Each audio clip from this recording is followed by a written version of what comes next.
All right, friends. Our next presenter is joining us on Zoom. So we're going to get them linked into the conversation.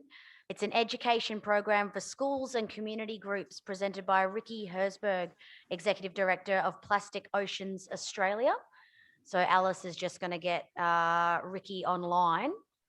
Feel free to have a quick chat amongst yourselves if there was anything in that conversation that brought up something to act on or something to follow up with.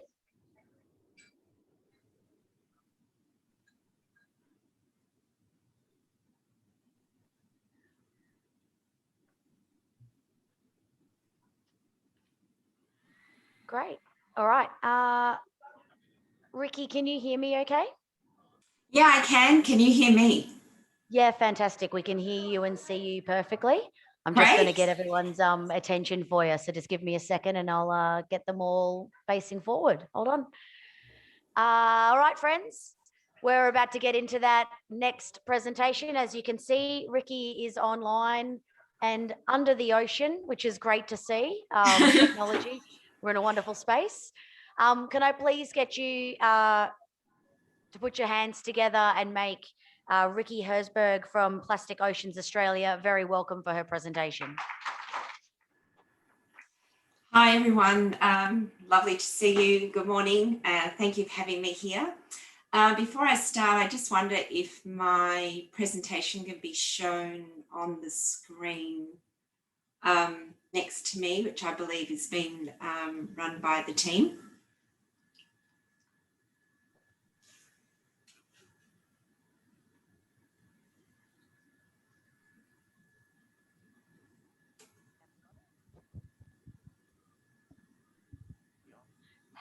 Hey, Ricki, can you share your screen? We don't have your presentation in this file. Oh, okay. All right. I didn't realize that.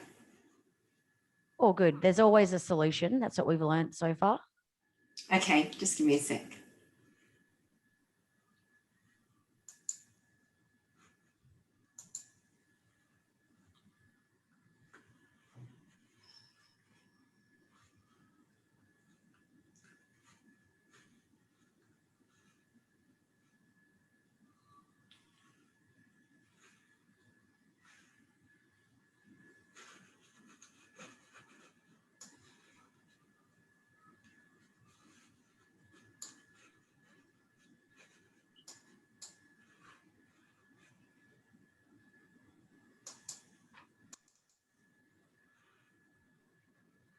All right, we can see your slides up there now, Ricki. So whenever I think we've got your screen share happening at the moment. So You have? you have a very busy desktop, my friend. I don't know about anyone else, but I'm having an anxiety attack looking at that. That's all good. Oh, good. Oh, good. Get it open. I think there's two people in this world, isn't there? Someone whose desktop that looks like that and somebody who looks like mine, which has nothing on it. That's all good. It's just not opening for me. Sorry about that.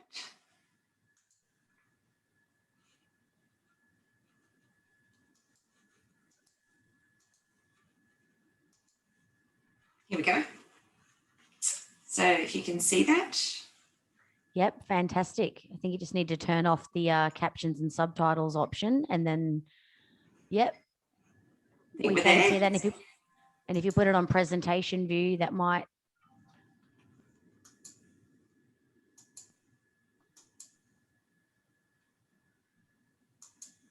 There we go. Perfect. Yay. Well done. All right, everybody, if you wouldn't mind, we'll give Ricki a round of applause for that technology skills. That was wonderful. All yours Thank now. you. Well, thank you and good morning and thank you for having me here. I trust you're having a great symposium. It looks amazing. I'm so sorry I can't be there today. I really would have liked to have been there and, I will be there in August though, so that's really good. So I wanted to just talk with you a little bit about, first of all, I'd like to say, I'd like to begin by acknowledging the traditional custodians of our land on which we meet today, pay my respects to their elders past and present, and I extend that respect to the Aboriginal and Torres Strait Island people here today. For those of you that are not familiar with the work that we do, we have actually been working for quite a while, for the last 12 years around the globe under Plastic Oceans UK originally, and Plastic Oceans Australasia started in 2017. And our mission, as most people know, is to change the world's attitude towards plastic within a generation. So we're really committed to doing this, and we have done it under the 3 pillars that you see in front of you, which is under science and research, education, and business sustainability. So everything that we do is underpinned by the science, and the program that I want to talk to you about today in particular is actually our education program for schools. So last year, when I presented, and unfortunately I was online again last year, I wasn't able to be there with you because of COVID. I actually the conversation was with myself and a lovely lady from Monash University, the Sustainability Behaviour Works Centre, a lady called Kim Borg, and we were talking about behaviour change and the how-to for big people. And I don't know if many of you remember that. We did a bit of a tag team approach on the presentation, and our EPIC program was the practical go-to takeaway that people could use for the presentation that Kim gave. And it was really about how you as councils can actually do a staff engagement program and make a difference internally before you go external with the work that you do out there in the community. So this is obviously an ongoing invitation, and it's something that is open to everybody, and we've had quite a lot of councils come on board since last year. So really happy to talk to people about that later on if they're interested to find out about that from us. But I wanted to fast forward to where we are today, and obviously a year later, plastic pandemic, how's that affected everybody, how's it affected us, and how's it affected you? And obviously there's been a lot of challenges. Obviously in Melbourne, which is where I'm based, we've only just come out of our 4th lockdown, or they like to call it a reset, but it's still been a lockdown. And we're working through what does that look like. And I wanted to just put this little statement up here for you all to see, which is really, you know, and listening to Nick and the conversation before, we all know that there's no such thing as a way, because we know that when we throw something away, it must go somewhere. And I thought that this little statement from Annie Leonard from The Story of Stuff, which most of you will have heard of, I thought would be really worthwhile to just bring to our attention, because listening to the talk about landfill and the challenges that you've got in Northern Territory, not different to anywhere else in Australia, but obviously an issue. And although a lot of you I know do know a lot of the facts and figures about plastic and plastic waste and the global production and all the things that have been happening, I wanted to just quickly do a couple of little sort of resets for you with the production since the 1950s. And as you know, that's what, over 65 years ago. The production of global plastic has increased by, what, 200-fold to about 281 million tonnes since 2015. And we know that it's continued to increase exponentially over the past 6 years.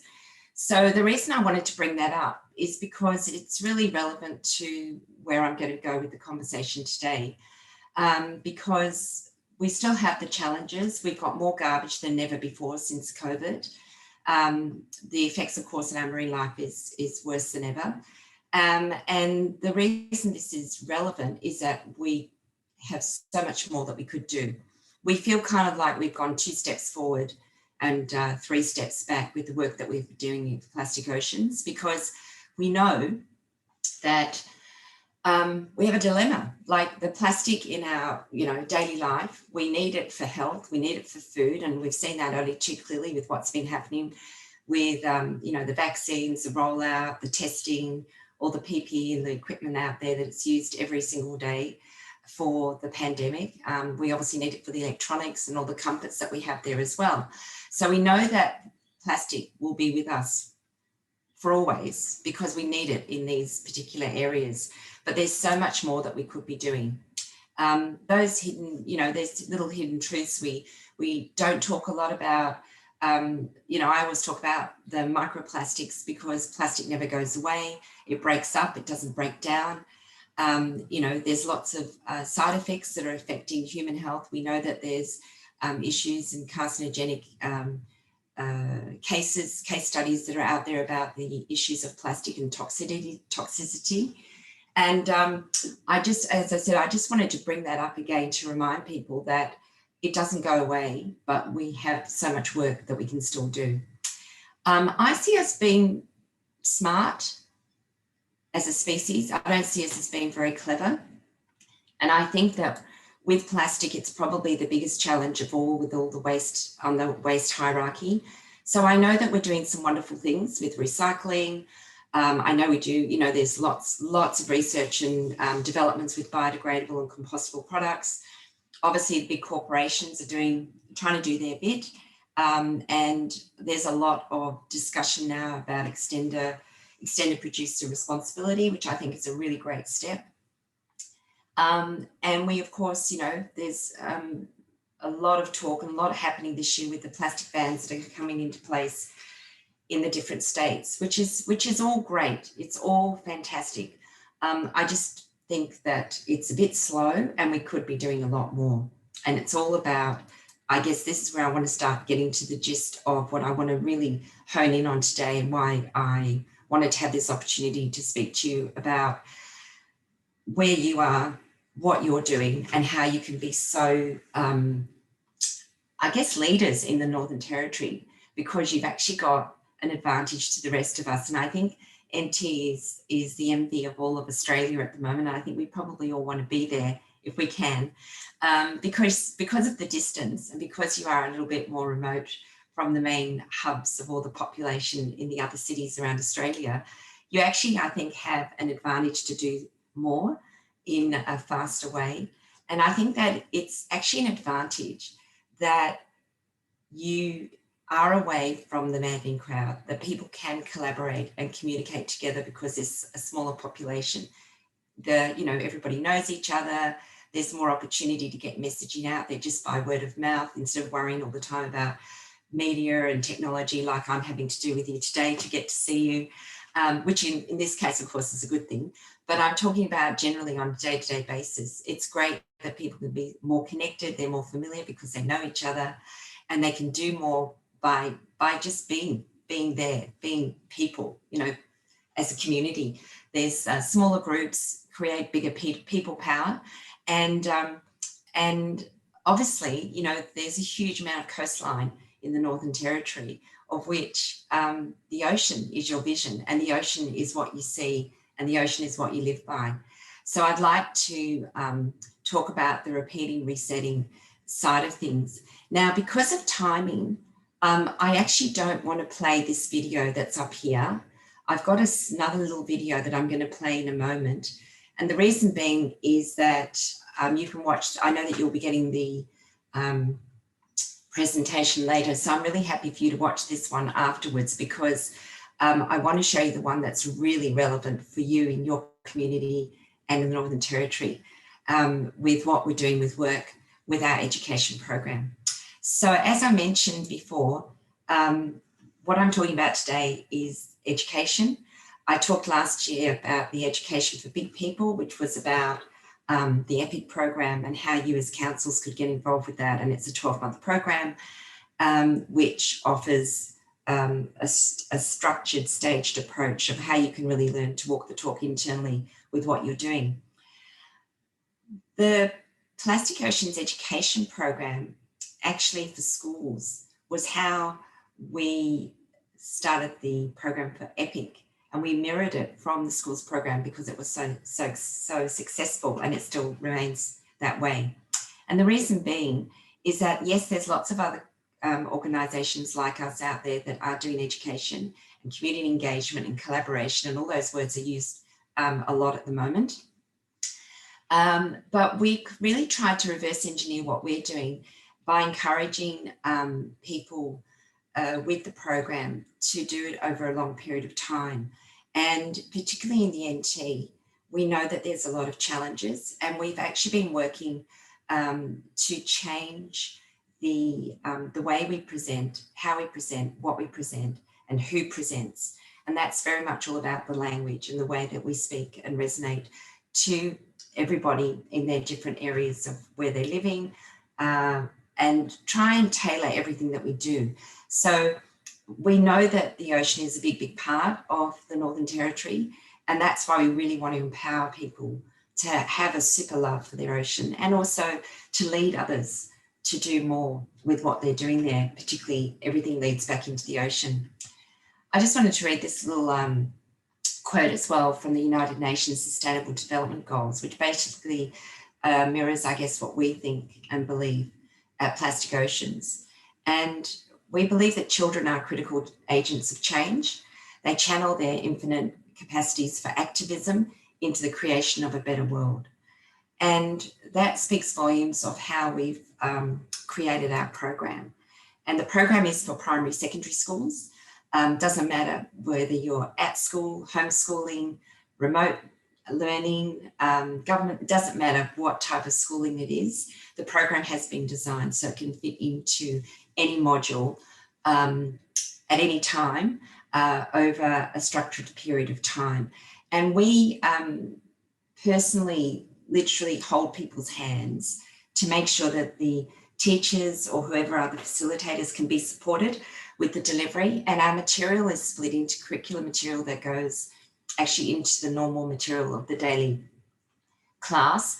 And we also have a student challenge. And the student challenge is a 12-month challenge where kids can do things out of the normal school hours and out of the school time, and actually learn and lead by example with some of their team members, and get some other kids together to join their little team.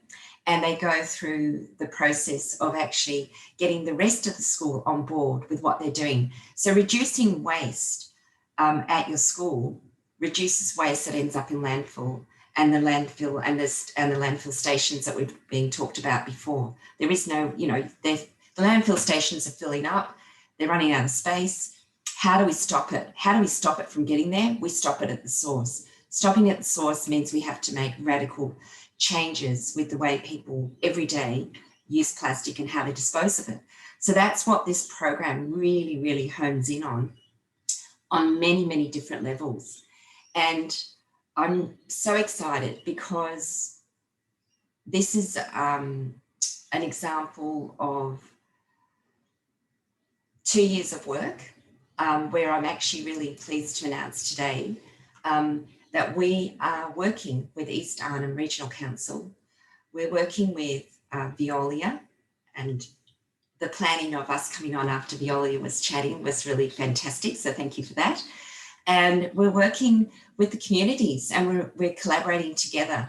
And the whole purpose of this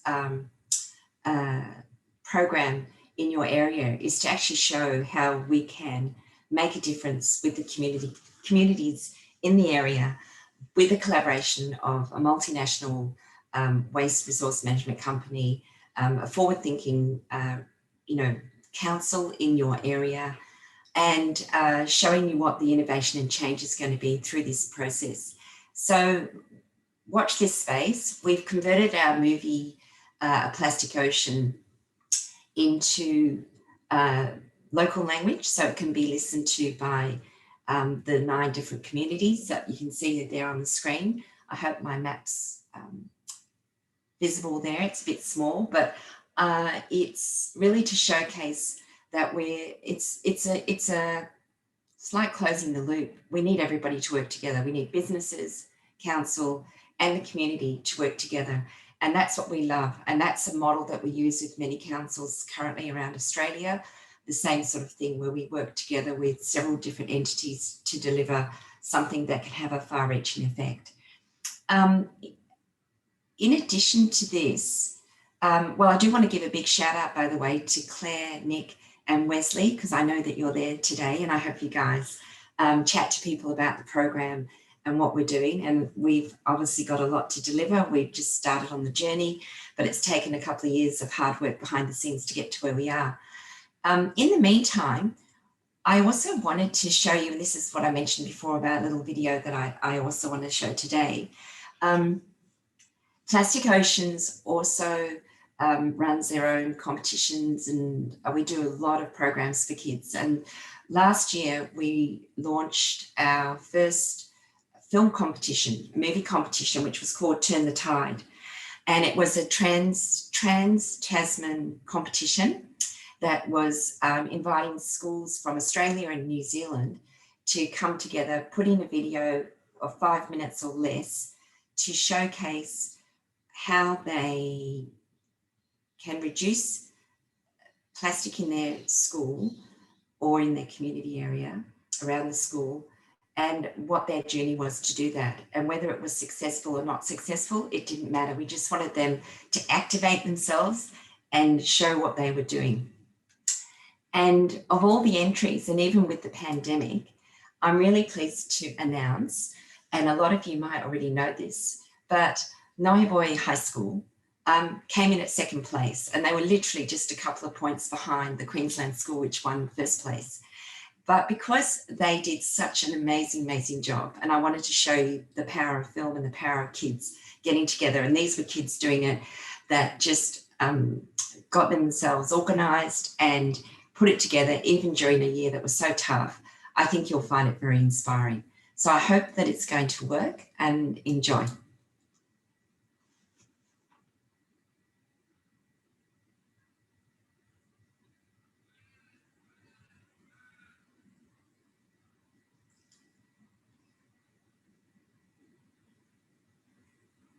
Fingers crossed it's going to work.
So how great was that? What they've been doing there, and I hope you enjoyed that little. That was the second, the runner-up. So we're running the competition again this year, and we've actually changed the title to Oceans in Motion. So it's anybody can enter. It's free for any school student anywhere across Australia and New Zealand again, and some of the prizes are really inspiring because we take the kids on a journey of an adventure type holiday where they can actually experience going to somewhere else. So the Queensland school that actually was the winner on last year's occasion, they will be, now that the bubble has opened up with New Zealand, their prize was actually going to a New Zealand location in the North Island, and they're going to experience 3 days there with seeing what they do in New Zealand in a pristine area. So there's some terrific opportunities there, and we really want to inspire kids for the future. So I've just put up here a little sort of recap about the program and what we do. And obviously there's benefits to the school, benefits to councils, to, lead by example. It helps reduce costs, helps reduce landfill, helps even motivate your staff to get involved more so than ever before, because they can go and go on some of these incursions with the students. And obviously it helps your triple bottom line. And obviously, the benefits to the wider community are, threefold. We are really looking forward in August with East Arnhem Council and Veolia to visiting some of the communities that we're delivering our program to. So I hope to possibly catch up with some of you that are in Darwin when I'm there in August, which will be really fantastic. So I just wanted to give you a couple more little inspirational things to share with you, because I'm also announcing something else today. But it was said just before, I thought the figure in Northern Territory for residents was 240, but I hear it was 250,000. So that doesn't surprise me. There's probably been a lot of people that have moved there over the last 12 months. And obviously you've got, over 10,000 kilometres of coastline. I see every council as a mini city, and when I talk to people, and we work closely with councils, every council's different. You all have different requirements, you all need different things, and you all have different capabilities of what you can do. But all of you have the capacity that are in council to make a huge difference with what you do. And the big thing for me that has come to in my world and what I've been doing over the past 30 years, it's all about communication and collaboration to make that change. And whether you're in a remote area, or if you're a long way away from people, distance-wise, geographically, or otherwise, I just feel it's all about that communication and getting people to stay together, stay connected. So some of you may know, some of you may not know, but today is an important day on the calendar with the world of, how we had World Ocean Day last week and World Environment Day. Well, actually, today is World Picnic Day. So some of you might know that. I doubt whether many of you do, but it is World Picnic Day. And what we are doing now, which again is all about for our schools, is we're actually launching today our Picnics Unwrapped campaign, which is the first one for us to do as a public campaign out there, which is going to run through the whole month of September. And the whole idea of this campaign is to get people together, have a picnic, inside, outside, doesn't matter if we're locked down in COVID, you can be anywhere you want, have a picnic, and with that picnic, try and wrap it with no plastic. In other words, unwrap it and have, like the Nude Food Day, which became really popular at schools, picnics without plastic, picnics without any waste, including food waste. We're really, really encouraging people to do. So all the funds that we raise through this month of September will go straight back into further expanding and getting our education program everywhere across not just Australia, New Zealand, and also we work in the island areas as well. And we started delivering to Indonesian schools in 2019 before the pandemic started, and that's slowly we'll get back into that once things open up again a bit more. So watch that space. You can find it on our website. There's a lot of information on our website about the schools program, about the Ocean Emotions film competition, and of course about the picnics. I just wanted to end by obviously just showing some of our supporters, just a few of them there, and also to let you know that, if you have any questions or you'd like information about the program or anything like that, please feel free to ask me online or email, or even today. I don't know whether we will have any time for questions. Try to keep in the timeline. I know you've got a really busy schedule. But that's it from me. I hope you have enjoyed that, and apologies for a little bit of a delay at the beginning there, but it's really a pleasure to be with you, and I hope the rest of the symposium goes really, really well. So thank you again.